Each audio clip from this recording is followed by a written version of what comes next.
today we actually switched over to Elements, and the way Ignite is set up with the Spark section was growing, and now the Element section is really like a little more hands-on, actually running it, where to find people. So we'll have a little deeper conversation on where you find the people, just kind of what we were just talking about using the tax records if it's attached to the MLS and that kind of stuff. So today we're talking about connecting your prospecting to lead generation. And like I said, a lot of this stuff we've already talked about, but now what we're drilling down on is what are the specifics to actually do it. And we kind of said this before, but I know a couple more people just tuned in. And one of the thing about lead generation efforts being proactive and effective or direct, I ask, if you were to look at your database, what's in your database? And when I say what's in your database, I will tell you that Gary Keller has a pretty strong conversation, because Command actually shows you the health of your database, which, by the way, Keller Williams International they can't look at our individual contact records, even though who knows, technology, they might be able to, but they never would. But they can look at, out of 180,000 agents, who's actually using action plans. They know what percentage of our office is using action plans. They know what percentage of our office is using Command. And when we use Command, even if you're using something different, if we have our sales in Command before you even start your contract. So if you put somebody in Command and then create an opportunity and then create your loop or your dot loop or your DocuSign or whatever from there, what it's going at the international level is they are compiling data to tell us, for the average agent, if you have this many people on this plan, you will close this many deals. They're tracking all that stuff all the way through the process. So there's a lot of information that's filtering up as a database as a whole. And one of them that you see on there is your database health.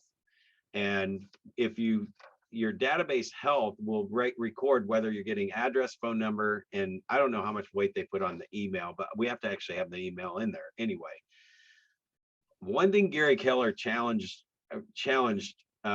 everyone on in their database is, he says, what, as real estate agents, what do we sell? We sell real estate, right? Real estate, which is an address, whether that's a parcel of land, whether it's a commercial building, whether it's whatever. Real estate is an actual address somewhere. And so what he was saying was, like, I don't understand, like, we sell real estate and real estate agents have databases of email addresses, and we sell real estate. Then I get challenged. I'm just trying to get you guys to think differently about your database. Michael Gerber, who's not in the real estate industry, that I wrote the E-Myth Real Estate Agent book with, when he asks me questions, it's really like, I mean, oh my gosh, sometimes I wonder how the real estate industry even holds itself together, because he'll say, well, if you sell real estate, what if your database was a database of every house address in town, and the people that were occupying it at the time were listed there, so you could get that you know more about the property than you do about the person that's living there. And it's kind of like an aha as a real estate agent to go, we sell real estate, even though we build our database on we're building our business on relationships. If we knew every house in town and we knew who lived there, we could actually start a relationship with them, and we could have every single house on the market. We'd know everything about them, almost like a Carfax, but we'd have house facts. And we know the house, and we know every time it sells, and we know what the disclosure was. And I mean, we would have access to all that in MLS. So anyway, I'm just kind of expanding the picture of what that database, really is, and having it around an address when you sell real estate is pretty important, I guess. I would think it would be. Now, what we're drilling down to, the little layer that we put underneath prospecting and everything today, is the relationships and the database of people we already know. So that's obviously a core place to start. And if we're going to be in relationship with people, knowing that 98% of them aren't moving now, this starts to go down that conversation that I just had a second ago, is like, to know whether they bought their house 5 years ago or 10 years ago, we can actually change our follow-up plan based on how many years they've been in the house and increase our odds and increase our communication with them, and especially our personal touches with them, as we know they're more likely to move. So somebody buys a house, you don't need to call them next month to see if they're, to tell them anything about buying or selling. They're not going to move for the next 5 years. But in about 4 years, 3 or 4 years, they might start wondering if their interest rate's good or not. So they might want to do a mortgage refi. So the message changes a little bit. If you get down to 5 to 7 years, that's typically when they start thinking of moving again. So maybe the message that's happening in a 10-year follow-up plan, in 5 years, it starts talking about, are you running out of space? Are you finding there's things that need to be fixed around the house? All of those things could be stemming towards a good reason to sell. But you're also filling the gap with that message of, is there a lot of things to fix around the house? Hey, I have a connection of the top people that do everything in Topeka. Here's your handyman, here's your plumber, here's your whatever. So we're being a connector to fix those things, but they're calling us for that connection. And then when we have that call come in enough that we're the go-to person, you're like going, hey, that seems like you're working on your house a lot. And that'd be because my contact management system is keeping track of all this stuff. And I know what's going on in the house and when they had the deck replaced and all this other stuff, that you could say, man, you're really fixing a lot of stuff. Have you thought about just selling and buying the next house already done? Right. And maybe that's new construction, maybe it's something else, or updated or remodeled. But when we start plugging into our database like that, and it's tied around the house and the address, and we know what's happening and how long they've been there and what they're doing with it, we can do a lot more with that. And so now I invite you into Gerber's brain, and he's like, can you imagine if you knew everything about the house and you knew when it was time to be painted again and when the roof needs to be replaced and all that stuff's triggered in the system, and you're feeding people in there. I mean, you could be kind of what the big model is, where we're trying to create joint ventures between title companies and insurance. Our joint venture opportunities can go clear out to concrete work, roofing companies. And if there's a little slice of that coming back into our business along the way, you're building a real true business, right? Like a Warren Buffett that has everything in there, and everybody's making a little bit of money on everything that they already use anyway. Now think about your business like that, and what if that is what your database looks like? So I don't know. Am I kind of getting you guys to think a little different about your database on that thought? Because it really is, it's about the address, the property, what's coming out of that. Yep. Cool. All right, so on this, what we're talking about is really getting all that captured first. Once you get this thing tapped out and you actually got everybody you know into the database, then you can start expanding to owning the city, or starting with a neighborhood and expanding out the neighborhood, where they talk about farming neighborhoods and stuff. So when you farm a neighborhood, you just take it over one door at a time. We kind of talked about we're going to talk about different types of prospecting, but for a door knocking strategy, might even be more of a farming strategy, that I map out the neighborhood and I walk past every door and knock on the door and meet every homeowner personally. And I know if they like dogs or if they have kids or any of that stuff. So I can get into a relationship with them and also start doing everything else that we talked about. So you got to capture those first. And eventually, once you get through the whole neighborhood and meet people, if it's 500 homes, well, and I think you guys have said most of the neighborhoods might be really more around 250 homes than 500. So I can do that in 2.5 months at 5 a day. And so in 2.5 months, I can take over a neighborhood and have met every homeowner. Then I can go to the next neighborhood I want that's 250 homes, take it over in 2.5 months. So you're talking in 5 years, you could dominate with 4 times 5, 20 neighborhoods that you've met every single owner, start taking over the market share. But it really comes back to this part where you got to capture every single person. See, those 20 neighborhoods and those knocking on the 5 doors, 98% of them aren't doing anything right now. And only 1% knows they're doing something now. And maybe 1% knows they're doing something next month, but it's always going to be that 1% at any given time. So that's where, if you're capturing those, getting them in a contact management system and cultivating them, ultimately that's all going to come out at the bottom at 20%, 10 to 20% of whatever your database list is will be moving every year, and you're capturing most of them. So 1,000 people at 10% is 100, 1,000 people at 20% is 200. There's somewhere between 100 to 200 people moving for every 1,000 people in your database. So with prospecting first, layering under this relationships thing, when you really master this whole master list and finding the phone number, finding the address, writing the note, and you master that, I'm telling you, when we talk about all the different avenues where you can go FISBOs, door knocking, all that stuff, and you move them into this relationship style, and you're adding in a few of those every day, but now you know how to stay in touch with them and create a relationship with them, you're going to end up at some point, you're going to have 6,000 people in your database with 600 to 1,200 transactions happening. And you're going to capture as many of those as you can comfortably capture. You have the opportunity to refer out what you can't capture. And that could be 100, and you farm out 1,100 deals a year. I don't know what that looks like, but there's going to be 600 to 1,200 people moving. So you can either grow your team into that to where they're all closing 100 deals a year, or you can refer things out or you can just blow it off. But at least then you get to cherry pick out of those 1,200 deals, the ones you actually want to work with. So along the way, you're going to create systems to get more efficient and process things faster. There was a guy at family reunion about 3 or 4 years ago. I missed his session, but somebody knew how I talk about the database and how, it's, I think I was sharing at that family reunion something about a 10-minute CMA, or like that it's usually the listing appointments an hour, and within an hour of leaving the house, the property's on the market, the instant on listing. That's what it was, the instant on listing. And they were saying, oh, there was a guy on stage just a little bit ago. He's like 80 years old and he has an 18-minute listing presentation. And he lists, the guy sells 300 homes a year. And I'm like, are you freaking kidding me? How can you do it faster than an hour or 2 hours, let alone 18 minutes?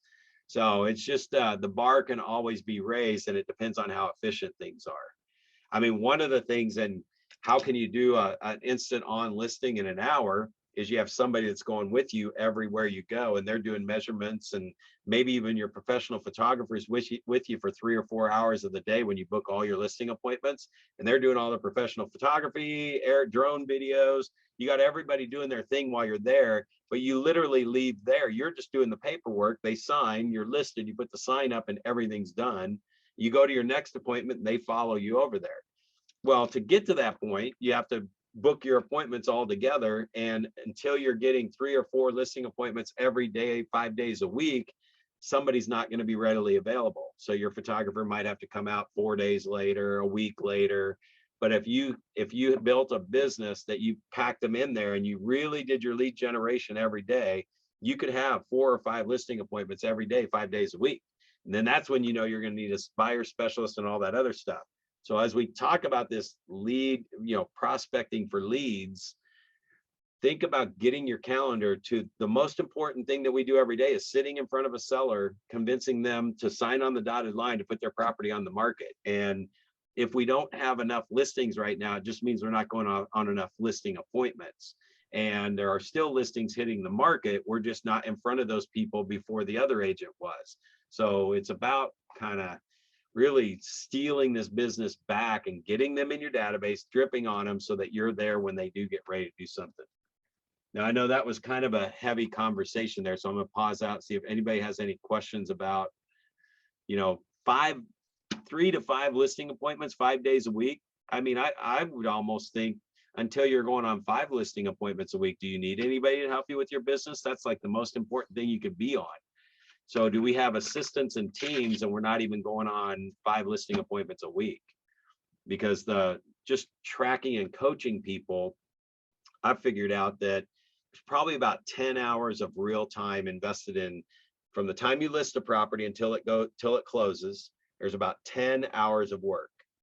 And if I were to break that down, it could be 1 or 2 hours, an hour to prepare your CMAs now. You got an hour to go to a listing appointment, whether it's 45 minutes or it's an hour and a half or whatever, right? Then you got to put it on, it's got to get on MLS somehow, even if you have somebody else doing that, that's great. But there's probably about 10 hours total of from the time they're on the market, when the offers come in, you got to process all the offers, you got to get their net sheet together, you got to meet with them, see if they're going to take the offer. It's probably no more than 10 hours. I mean, it's probably 3 hours to get the thing on the market, and then you got another 7 hours of just maintaining and getting it to closing, right? So I'm just saying about 10 hours. It's definitely not 20 or 30 hours to manage a listing. Same with a buyer. From the time you start showing them houses until they write an offer and get it accepted and closed, right? So you probably got the most time on that on the front end. You might have 3, 4, 5 hours of showing them houses because you're out showing them multiple houses over a month or two. And then you got the contract, which might be an hour. And then you've got between negotiating and setting up the closing and everything else, a couple more hours, 10 hours. However you slice it and dice it, there's probably not more than 10 hours in a listing or a buyer going under contract, right? So now look at our weeks and where does our time go? When are we spending our time on prospecting as much as we should to get more of those appointments? Because in the day, you might only have an hour invested or 2 hours invested in one of those things. I'm talking about over that whole time period is 10 hours. So if we were to go on 5 listing appointments a day, I mean, that's like 6 hours. But if we spent 6 hours sitting in front of sellers talking about how we can sell their house, you're probably going to list 2 a day. And until you get to that point, 5 listings is going to be 50 hours of time to get it closed. So let's just say in a month, if you could take 5 listings in a month, you're only going to have 50 hours of real work time in the month. Most people work 40 hours a week. We've got 50 hours for the month, right? So that's 12.5 hours a week on actually working on 5 listings a month. If you took 5 listings a month or had 5 buyers a month. So now, even if you had 5 listings and 5 buyers, you're at 10 people times 10 hours is 100 hours. Now spread that out over a month or 2 months. If it's 30 days to 45-day closing, I mean, you're talking 50 hours a month again. So where is that time going in the prospecting? So the other thing is, so that was just a kind of the part that I want to say, like, we're never really maybe necessarily focused on the right things. And we're going to talk about that in a second here. We've got another piece slide that comes up on that. Are we focused on the right activities? So then the next part of that is when we are prospecting, what's the difference between the message and the method on how you're going to do that? And there's 2 different things that are happening here. I'm going to go back to the MREA bullseye. You got the haven't met group and you got the met group. And the haven't met group is a 50-to-1 return. The haven't met group is classified as somebody that there's different levels. Like the outer ring is they have no clue who you are. And you might be doing a bus bench, you might be doing a billboard, you might be doing mailings. You're putting a marketing headline and a call to action to try and get them to contact you. They don't know you, you don't know them, you're just mass marketing. The next inner ring is the ring of like a focus target. So like if you're farming a neighborhood, so you're going for this one particular neighborhood and you're sending a direct message into that neighborhood, whether you're doing neighborhood events, a trash day, if you are marketing to the neighborhood directly, circle prospecting, that kind of stuff. So that's your inner ring that they're still not Mets, but it's more targeted and the message is targeted. It could also be like doctors. There are actually groups out there that you can get onto a list for doctors when they get relocated to the area. Military would be big, right? So you can target a group to where your message is directed to that specific group, and that's going to be a little more targeted message, but it's still the haven't met group. So the outer ring would be mass marketing from like a billboard perspective. The inner ring is going to be more of your 12 touch. You're going to hit them every month for 12 months and try and get that business. And then as they pick up the phone and call you and talk to you and you capture them, back on our last slide here, you get them captured because they contacted you for some reason or you got them on the phone. That's where you're going to put them in either the leads or the contacts, depending on what your follow-up is going to be. But that inner ring, when they call, now they move to Mets. So we go from mailing to them once a month to now we've gotten their information on the phone, and now we're sending them 8 touches in 8 weeks to become top of mind branding so that we can capture them when they are ready to close. So that's kind of when you're looking at your message, you need to look at, you got to match your market. And if you're targeting a specific neighborhood, make it match there. You still have to make an offer. You got to give them some real direct reason to contact you. And whether that's direct or indirect, filling out a form on a website, or you're actually giving them a free CMA if they call you directly, right? So you got all your different types of messaging there, but also methods between prospecting for total strangers versus, like, if it's your database. Command has a thing where you can put the neighborhood alert thing in there, where you just type in their neighborhood and attach it to that record, and it will send them updated information about their neighborhood at all given times. So that's more of the market that's going on for their particular neighborhood, which is specific to them. So that's the different method that you can use. So, and then again, under time blocking, you're preparing a CMA, you're going to get the appointment, and then you're just maintaining your relationship with them when they're ready to do something.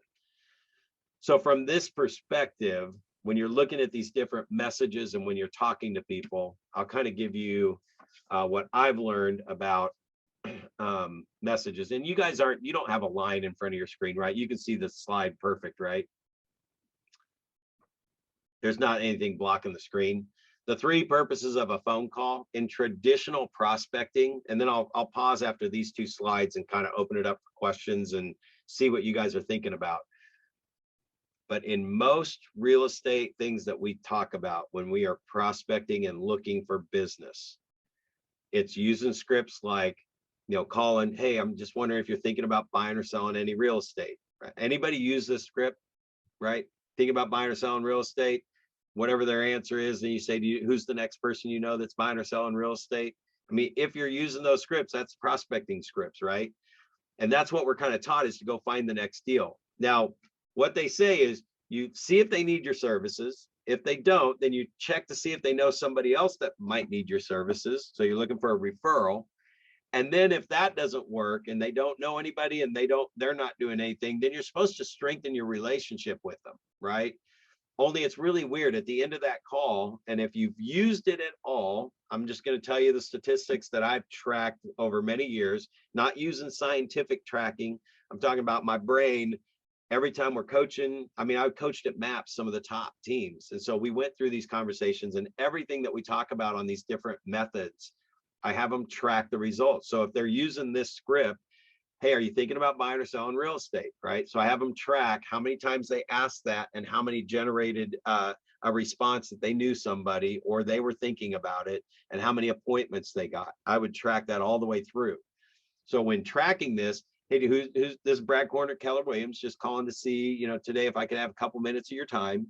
Is this a good time? Yeah, whatever. Okay, so we get them on the phone for a second. So I was actually just calling, selling real estate in the area, and wondered if you're thinking about buying or selling real estate. And what we would hear about 99% of the time, because only 1% knows they're moving, and that's probably even a high, not as, it's probably more than that. It's probably like 99.9% of them say, no, I mean, we're not doing anything right now. Have you guys used the script and heard that before? Or that's probably how it would roll out. So 99% of them are going to say, well, we're not doing anything right now. So then we roll into the next part of the script. Okay, they said they don't know anybody. So who's the next person that's buying or selling real estate? And I'm telling you, 99.99999% of the time, they say, oh, I can't really think of anybody off the top of my head. And then we go into, this is the way I hear it so many hundreds of times, because I have coaching clients track this, they record their calls, they do all this stuff. All the time they say, well, if you hear of anybody or think of anything, I'm selling real estate in the area and I just want to be available for you. And if you think of somebody, will you let me know? Or would you give them my card, right? And you could do this in person as well. And that's where it ends. So tracking the results, we were like, okay, so what's our result on that? Well, I'm not getting any referrals. And I mean, if I call 100 people, I'll get an appointment. So 99 of the people go nowhere. They don't put them in their database. They don't do anything with them. So let's try something. Let's just, when they say this, when they say they don't know anybody, let's say, you know what? I didn't figure you'd know anybody. I just, I'm calling you out of the blue, because it's usually people you're calling out of the blue. That's why you're using the script, right? Whether it's FSBO expired, I'm calling you out of the blue. I didn't really expect you to know anyone. But I tell you what, do you mind giving me a little help this week? And you just shut up for a second. And what do you think they're going to say? Which, by the way, when we track this, 100% of the time, what do you think they probably said? Yeah, sure. Yeah. Well, Yeah. What do you need? Right. So they're being nice. Right. And it's like, will you just keep your eyes and ears open this week? If anybody's talking about real estate, do you mind just like remembering me and thinking to give me a call and give me their name and number or to mention my name? And 100% of the time they will say, well, yeah, sure. That sounds easy enough. Right. And again, we figured out you can't stop there because nothing else new happened. No more referrals came in. It's not like they were waking up every day of the week, picking up the phone, calling, going, yeah, I got some more referrals for you. And there's another script similar to this in bold where it's I'm in a contest. Do you mind giving me 2 minutes of time to help think of anybody? Even when you do the contest, if you call 20 people, you'll have 2 or 3 people call you back with a list of a couple of people, and they're kind of rough, but you'll take it because that was the idea, was to get a few more names. So it does work some of the time. So in this example, if you said, great, I appreciate you doing that, tell you what, and this is where you take it to the next level. This is tracking for results to really make us get more referrals from it, not just track that it's not working. So to get more results, the next thing I could probably say is, well, I'll tell you what, I'll give you a call on Friday. Today's Monday, right? So I'll give you a call on Friday and just see if you bumped into anybody. And they'll be like, yeah, okay, that's perfect. So they made a commitment to us to help us. And people do really truly live by a core value of, if I'm going to do what I say I would do. And if you left this where it is right now, I'll tell you the result because we tracked them over lots of clients when I was at Maps. And they wouldn't call back on Friday. The agent hadn't thrown the Friday script out. People were not calling back. But when we did this and say we'll call on Friday, we realized that even after we hang up the phone after that little extra step, they did not wake up the next day rolling out of bed looking for business. For the most part, everybody forgot that conversation happened. When the agent would call on Friday, they'd be like, oh, yeah, no, I forgot. I wasn't really looking, but I didn't hear anybody talking about real estate anyway. So we upped it one more time. We added a handwritten note. Geez, Brad's talking about notes again. Yep, we added a note. And these were people that were calling core. This is not off your master list or anything like that. This is doing old school real estate, trying to get the best result out of it. So I said, just add a note that immediately following the call, just have them ready and say, thanks so much for agreeing to help. If anybody's talking about real estate this week, and giving me a call if they are. Thanks so much, Nick, right? Drop that note card in the mail. And now when I call on Friday, so I still have the same script. I'll give you a call on Friday, see if you had anybody. But here's what changed. Wednesday, they got the note card and they realized that they said they were going to help because the note says, thanks for agreeing to help me out with the real estate this week if anybody's talking about real estate.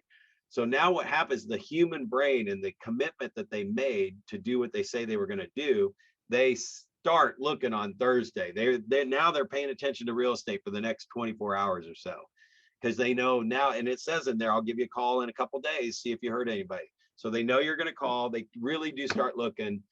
And here's all it did, guys. It got more than no results. It got about a 25% bigger return on those airy fairy things like, yeah, I didn't hear anybody talking about real estate, but my neighbor has one of those storage things and they're cleaning their house out. And I know he was getting a promotion and maybe moving.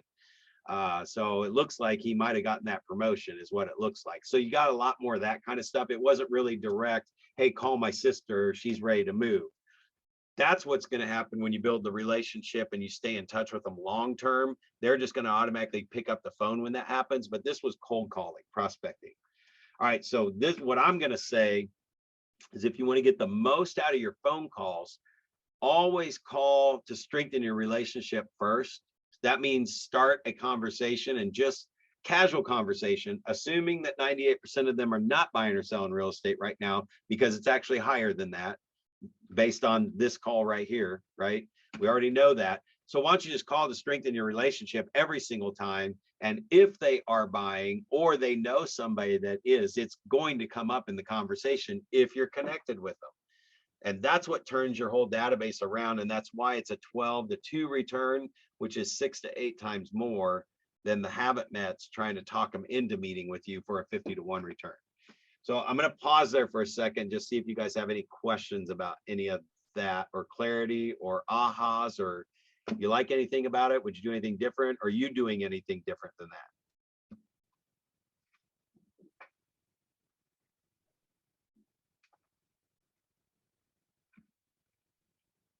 Do you like working the database and the relationships better? I mean, are you really not having to do a whole lot of cold calling?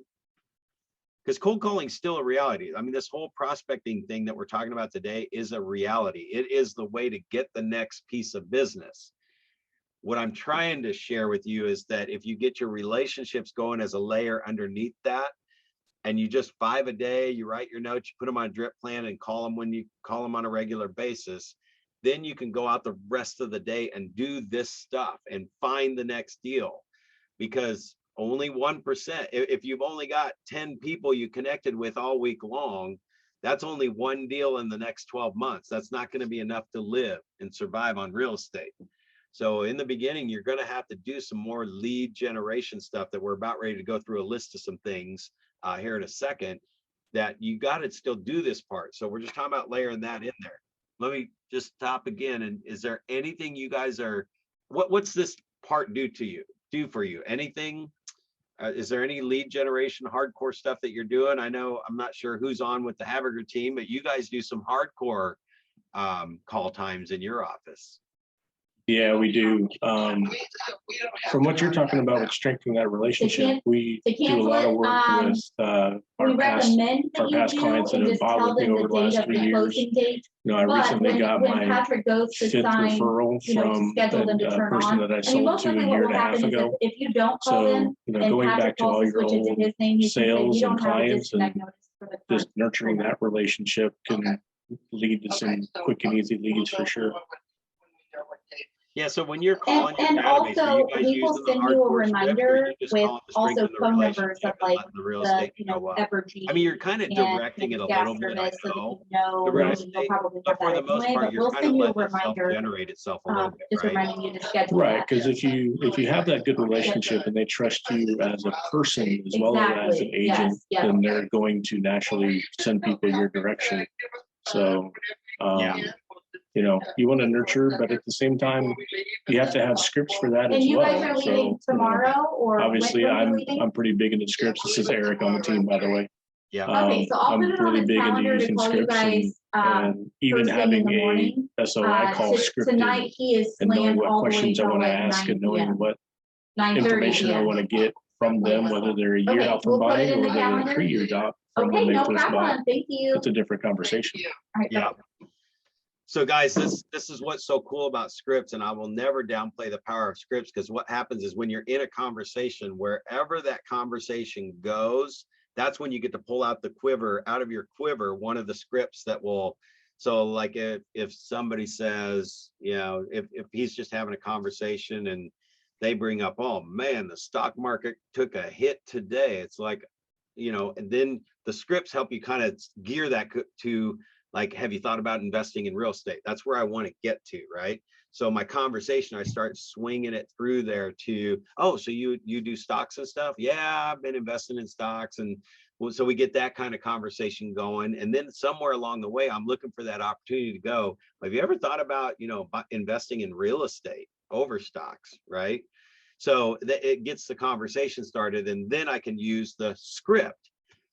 So compared to stocks, if you put 100,000 in stocks, what's the worst it could be worth tomorrow? The worst.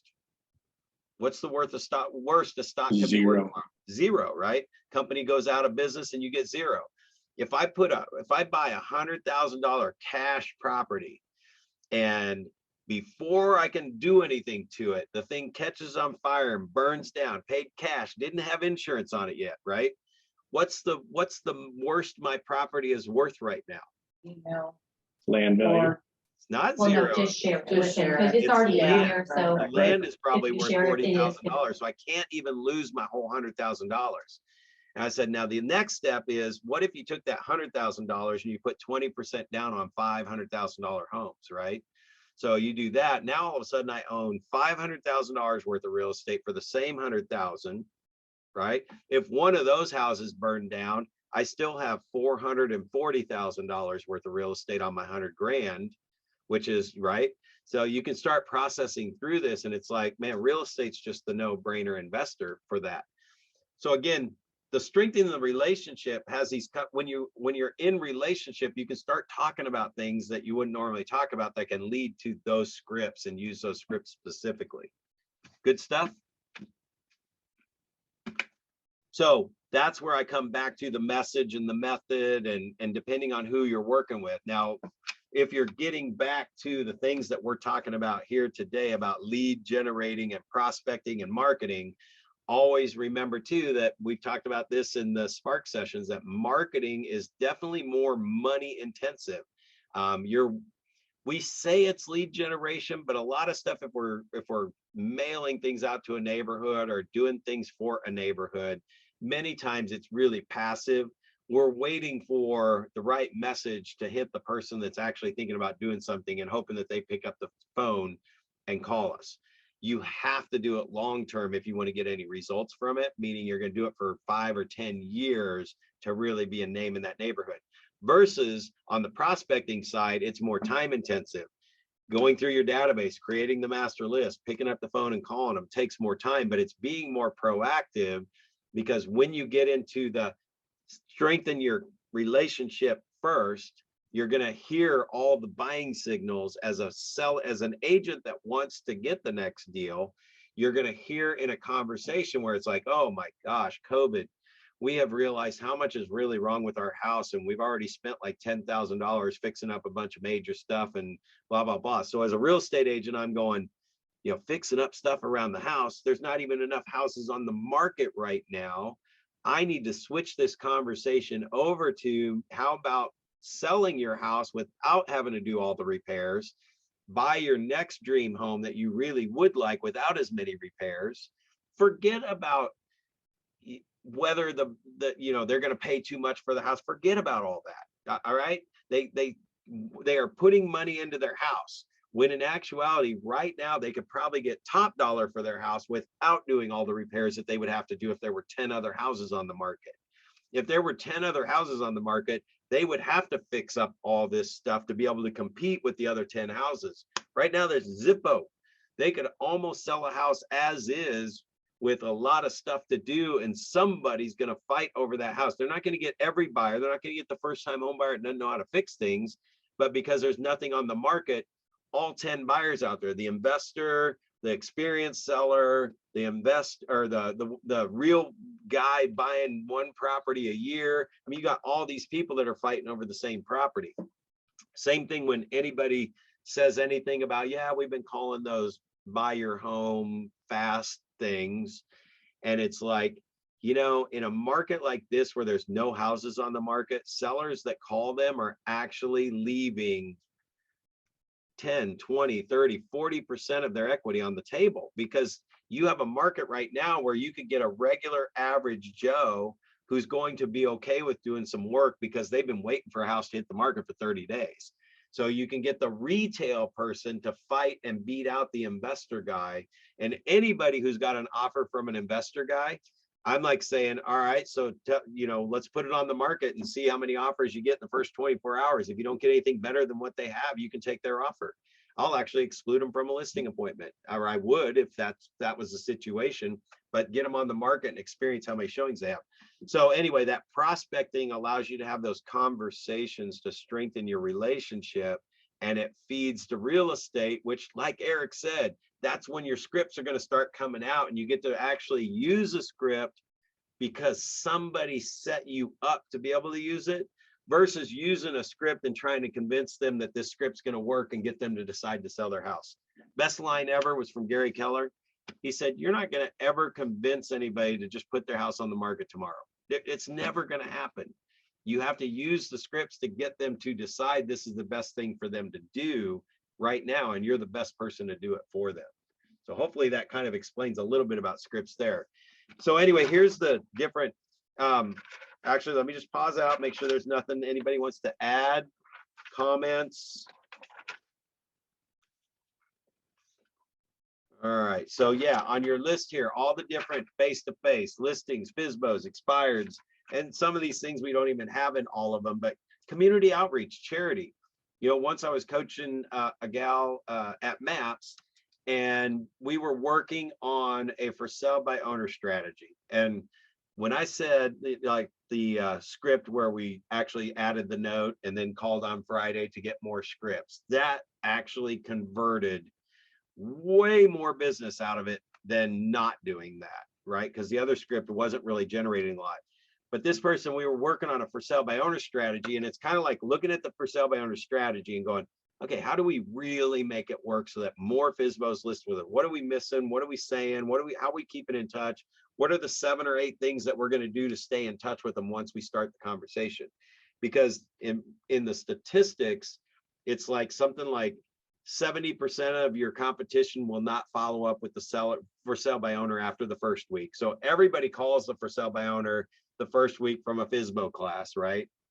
80% of the people are gone the second week. So only 20%, the hardcore guys, are the ones that are still calling them a second week. But even they drop off, and you're down to 90% on the third week. And if you just stayed in touch with a for sale by owner for 4 weeks, you will be the only person that calls them after 4 weeks. Very, very rare to find anyone that's staying in touch with them much longer than that. And most for sale by owners are probably going to give their property, 2 weeks at the shortest, but maybe 30 to 60 days trying to sell it themselves before they give up. So that's why when you call a whole bunch of for sale by owners, you don't get them all listed. I mean, you would think you would get 100% of the for sale by owners you start talking to list with you. We're lucky if we get 10%, meaning for the next 100 for sale by owners you talk to, if you get 10 listings, that's 10%. And I don't know anybody that's getting 50, 60% of the FSBOs they contact unless they stay in touch with them long term, which is going back to the relationship piece, to where you can just call them and build a relationship and trust and help them try to sell their house. But they're going to need you. I mean, 90% of them are not going to sell. They're going to need you at some point. So she was working on this big plan, and we're like 4 calls in. So we have a half-hour call every week at MAPS, right? And we're like 4 calls in. So we got 2 hours invested in this. And she's like, I really just hate for sale by owners.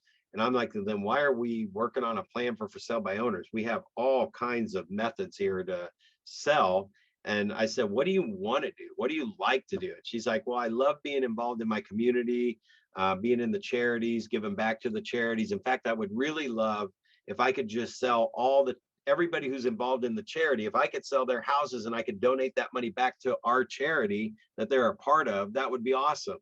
Well, then let's build a plan around that. I mean, now it's just about getting into relationship with everybody in the charity and earning that opportunity and right through the same exact thing we were talking about before, building the relationship first and building a relationship with the person that's in charge of that charity to be able to get the mailing list, right? Not for them to give it to you secret and then you start mailing to them, but to make you part of the fundraising program because you're going to donate your commissions back to that charity. So there's a ton of different ways you can do it. Just when you go through that process, go through the list and chunk it down, which we'll talk about that too. So deep diving on, let me pause there. Any questions about the type of methods you guys are using, how it's working for you, or do you feel like it's not working as well as it should or could, where we can maybe have a conversation around, here's what I would do to get more results out of it?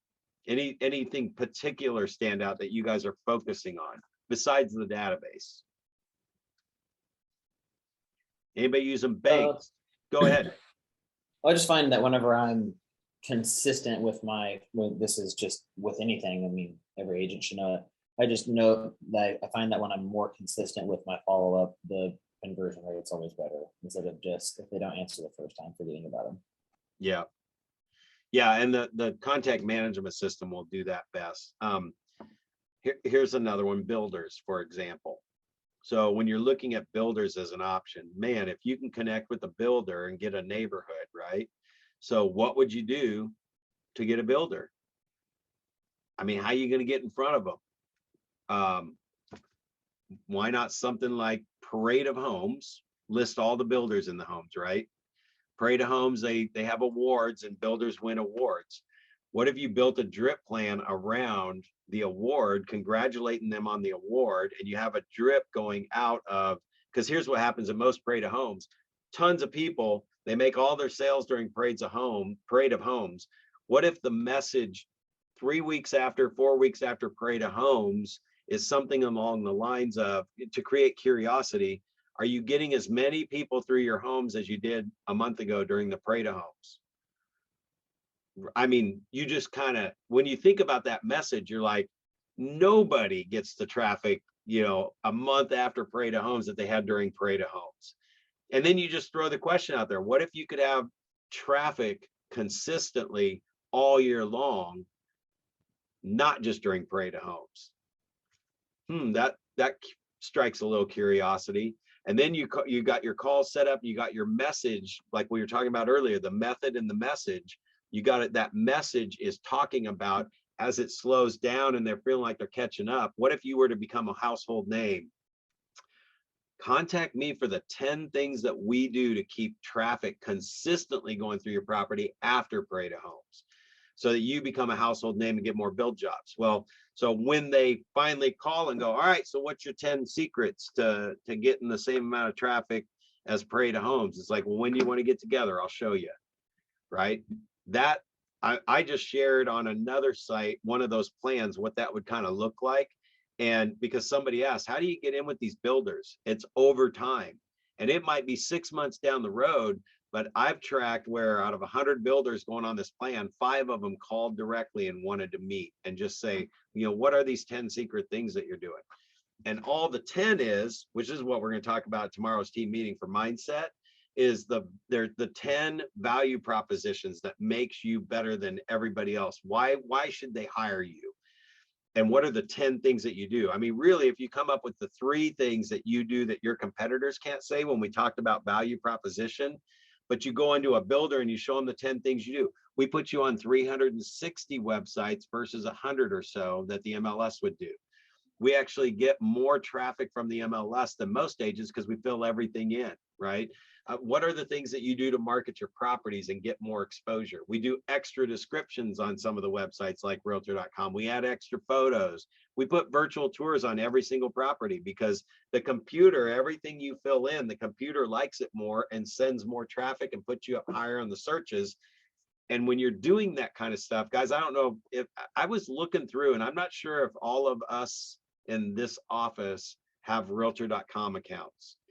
And I don't know if it's, and maybe if somebody can answer this, check into it, but it's one that I've been meaning to ask to find out. Like, realtor.com, a realtor account is free. And on the back end, you can actually log in and see your listings, and it will show you how many people saw their property on realtor.com, how many people actually clicked on it and looked at stuff, how many people saved it in their search, and how many people inquired about it.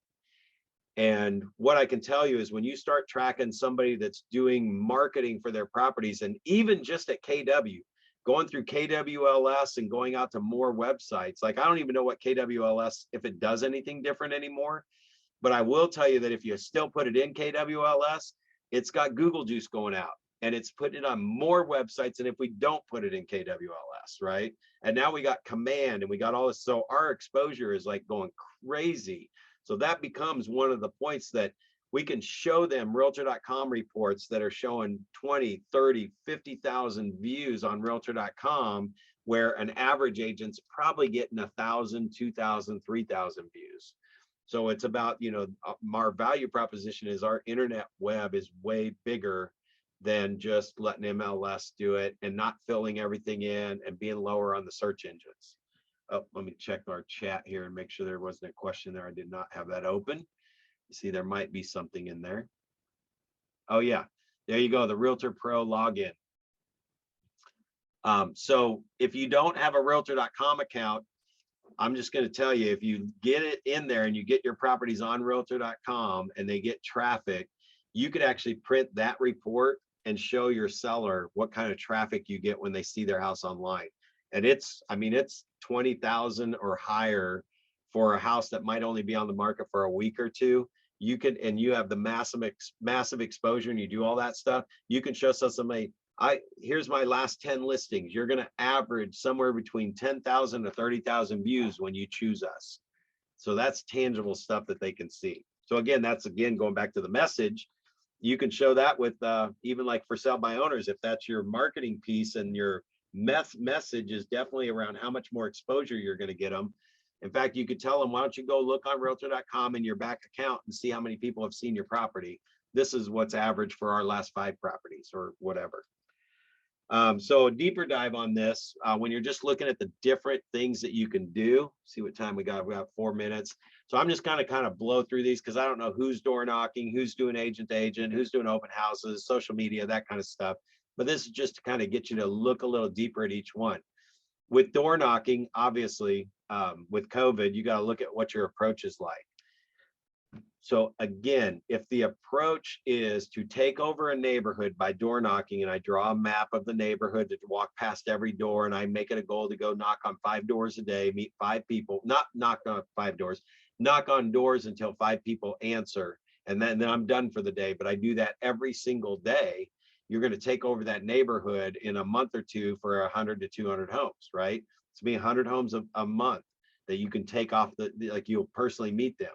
But you got to look at the approach. Like, how are you going to do it? Are you going to knock on the door and then step back with your mask on? And like somebody even asked once, it's like, so what do you do after that? What do you leave them? Like, do you give them a card or a brochure? It's like, well, I mean, you're talking to the wrong guy, because 98% of them aren't selling. I ain't leaving them nothing, because they're going to get a handwritten note from me in the mail, and they're going to get another phone call from me in a couple of weeks. And I'm going to go through the process and just stay in touch with them. That was the purpose for getting them to answer the door, not to find a listing. And I already know from using the previous script, they're not thinking about doing anything right now, and they don't know anybody else who is. So why am I going to shove a brochure in their hand? Right now, if they say that, I might, in that conversation where when you get down to the ask here, see, I don't want to just knock on the door and go, hi, I'm a realtor in the neighborhood. Think of me when you get ready to sell. That's not going to do anything. So during ask, it's like, I might lead up to it with the red wagon script from Bold. Like, what do you love about the neighborhood? See, somehow my conversation might be around, I sell a lot of homes in this neighborhood. We're the neighborhood specialists. So I like to ask people what they love about the neighborhood. What do you love about your home? It's very non-obtrusive. And if you can get them talking around that, right? But then the ask part, I would layer in there and say, so I don't know how well you know everybody in the neighborhood, but have you heard of anybody in the neighborhood that might be thinking about moving out? Have you seen anybody, neighbor or anything doing things, fixing their house up, doing stuff like that? And that's the asking part, right? And then if they don't, say, well, if you see anybody, will you let me know? And then you put them on a drip plan, and then you advance them through the funnel till you get them out the bottom where you get a business. So that's like door knocking. And just jump in if you guys have any comments or questions about anything. Again, not everybody's door knocking, so I'm not going to spend a lot of time there. Everybody should be doing agent-to-agent referrals, though. Guys, I'm telling you, in Command, you have the referral network.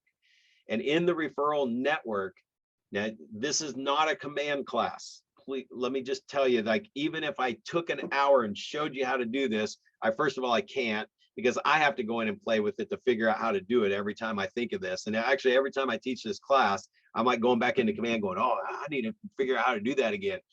You can actually see a map and find out where, like for Topeka, where most of the referrals or relocations happen from to Topeka. So I might find 10 of them came from Dallas, Texas, right? So I should be like making part of my day for lead prospecting to connect and request to connect with agents on the referral network in Dallas, if that's got the biggest number of people coming to Topeka. If I can build relationships with those agents, that's how you're going to do it. The absolute best agent-to-agent referral program is going to family reunion, but you're there like totally on purpose, is not so much the classes and the training and all that. When they say it's networking, it is on purpose to collect business cards and connect with the agent and talk to them enough that they're going to remember my face and my name when I send them a note after family reunion, which actually, if I do something like family reunions in Orlando this year, I'll stop by a gift shop and grab 40 or 50 postcards for like that show something either around the hotel or resort we're at, or Disneyland if it's close by, or something like that, Universal, just something, just touristy postcards. And then every day collecting those cards. At the end of the night before I go out, I'm pulling up 5 of those and writing five postcards out. So great meeting you at the elevator on Monday. Look forward to hearing what your great ideas were from family reunion. I'll send you mine too. Something like that, Brad. And then that's going in the mail that night. That next day, it'll be home before they get back from family reunion. That has built a huge agent-to-agent network. So on this kind of stuff, when you think about it, think about what your multiple touches are around every single person you meet, and agent-to-agent referrals are huge. In fact, if you go into the My Referral network, you can actually do broadcast referrals, which I wouldn't suggest doing that. I would find out who I want to connect with in different cities and just send the invite to connect with them. And then you'll get an email back that they accepted it. And then if you take that and you call them, say, thanks so much for taking the referral. Just figured I'd call so we can put a voice to our referral, and then you send them something in the mail.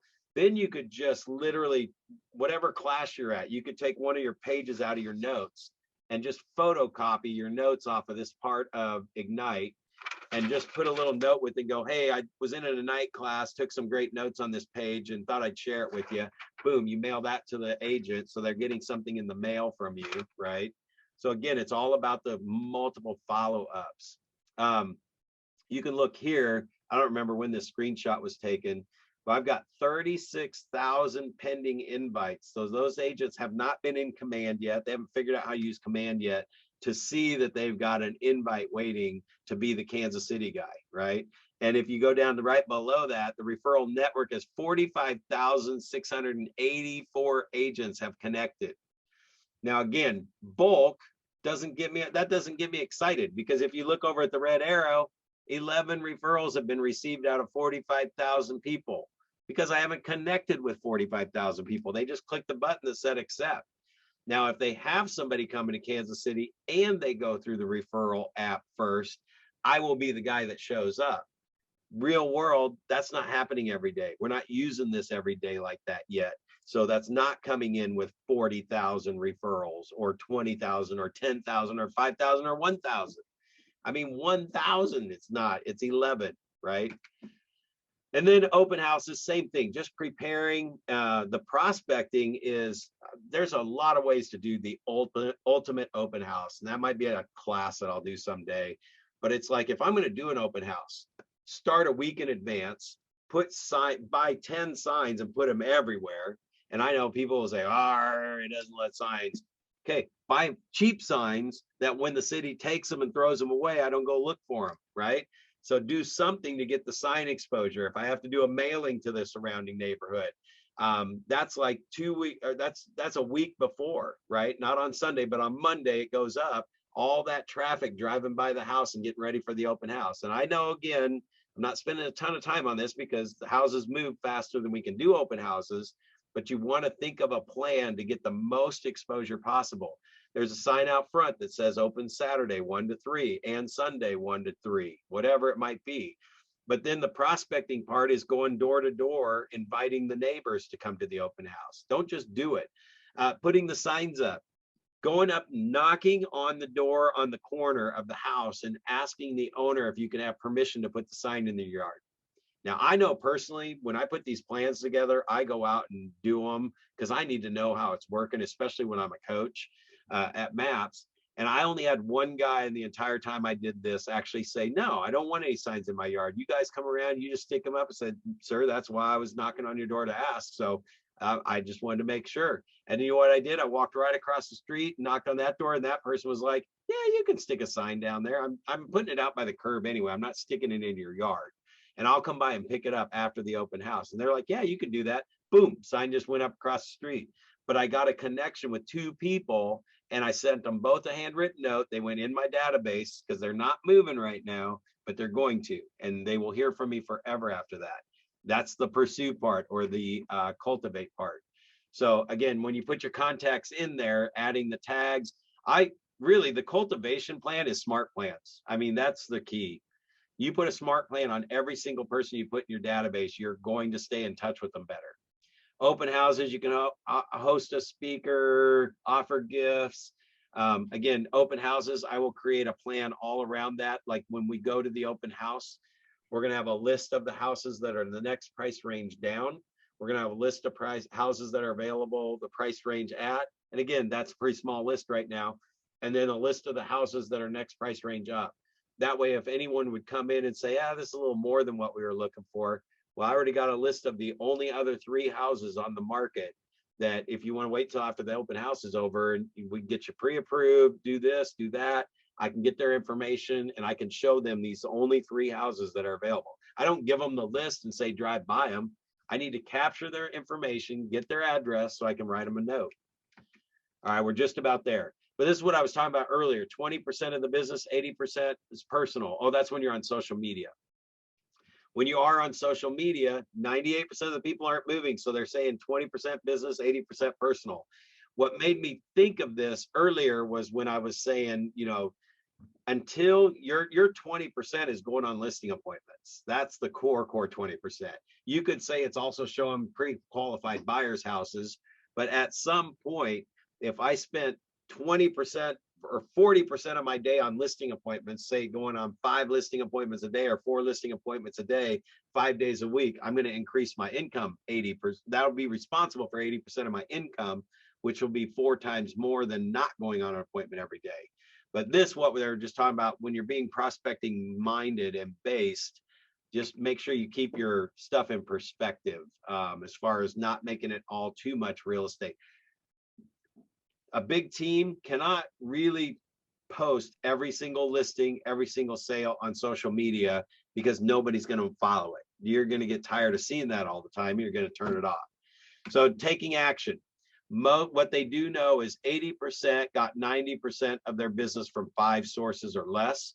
So once you go through this list and you're really looking at it, you get to cherry pick. I mean, cherry pick it down to 5, but really, what are your 2 favorite things that you want to do and master those first and just kind of do the others as extra. But just go through that list in your book and really, truly get on purpose about what are the ones that I want to prioritize it. So you take the full list, put it all of them in the order that you would do them if you had to do them all, and then grab your top 5 and slide them over. And that's what you start building your plan around. So this is at the recap, the aha stage. Any ahas, any recap, anything else you have questions about? Sounds like I need to get all the addresses in my database. Yeah, I like the drive. That is going to be so key to things changing, because then you make the call, you actually write. I'm telling you, there's something about the handwritten note that is magical, that crosses over to where they'll at least answer your next phone call. And it's not always about real estate. So looks like Steve threw in here, got second ever listing by asking to place the sign. That was awesome. Was the first person in 5 years who ever asked and got an appointment that day. Dude, I'm telling you, we impress people like that. I'm so glad you shared that. That is awesome. And it does work. I mean, there's 100 ways to get 100 listings, and that's one way to do it. That's just above and beyond what other people do. It gets you another connection. And it kind of is where I'm saying, if you start to strengthen your relationship, if they're ready to move, they're the ones that'll bring it up and go, well, the fact that you asked, I am kind of curious what my house is worth. I doubt you knocked on the door and said, hey, I'm knocking on your door to see if you're thinking about buying or selling because I wanted to put a sign in your yard, right? So it is that the fact that you asked to put the sign in the yard, they said, hey, I am thinking about selling, and got an appointment. It's how it rolls out all the time. All right, I know we're just a few minutes over, so there was a lot of information in this session today, a lot of important stuff. But any other questions, anything else you want to share before we check out for the day? Was it good? Give me a thumbs up from everybody, or a chat box or something. Allison, Steve, good stuff. Okay, good. Thanks, Nick. I mean, this is all for you guys, so I'm hoping that you're getting something out of this information.